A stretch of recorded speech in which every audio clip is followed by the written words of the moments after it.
هندس مرمى برشلونة السابق ب 126 جول. كرة جول، كرة جول، ايطاليا جول، وايطاليا الافضل، ايطاليا الافضل تستحق ان تسجل هدف المباراة الاول بتمريرة غاية في الروعة. التمريرة تكتمل والكرة في الشباك تصل لمرمى المنتخب الاسباني. ايطاليا تتقدم عن طريق ريكاردو مونتيليفو.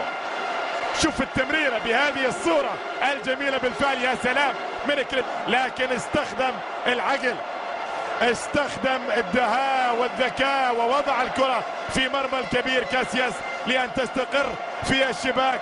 ايطاليا تترجم الافضلية الى هدف المباراة الاول، ويكون في الموعد ريكاردو مونتيليفو اللي ما عنده ولا هدف في مشواره مع الازوري الايطالي، ولكنه اليوم يسجل اول اهدافه في مرمى من؟ في مرمى بطلة العالم. وكازورلا عالية وللامام، وهذه خطيرة، والمطالبة بضربة جزاء موجودة نعم العالية من كازورلا. وبعد ذلك اعتقد في دفع من جانب كليني على يورنتي، يعني مو واضحة في اللقطة الماضية لكن ستكون اكثر وضوحا اذا اعيدت من زاوية قريبة. ربما ضربة جزاء، تشافي الونسو موجود وبوفون في المرمى موجود. 36 دقيقة، هل تعود اسبانيا؟ يتقدم ويسدد، جول، جول للمنتخب الاسباني. اسبانيا تتعادل بضربة جزاء يترجمها تشافي الونسو الى هدف التعادل. وبالتالي شوف في الزاوية الخطيرة لاباتيني، التسديدة موجودة، استدت، جول، الله،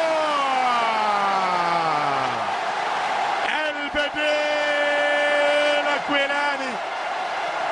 اكويلاني قبل النهاية ب7 دقائق ياتي بالفوز لايطاليا.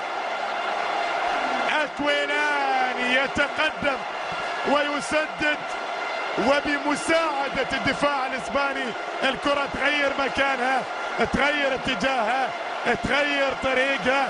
شوف اصطدت في المدافع وخادعت بالدس وكانت في الشباك. بالتالي هدف اخر، هدف ثاني لايطاليا، واكويلاني يتقدم الان ويعطي ايطاليا فوز.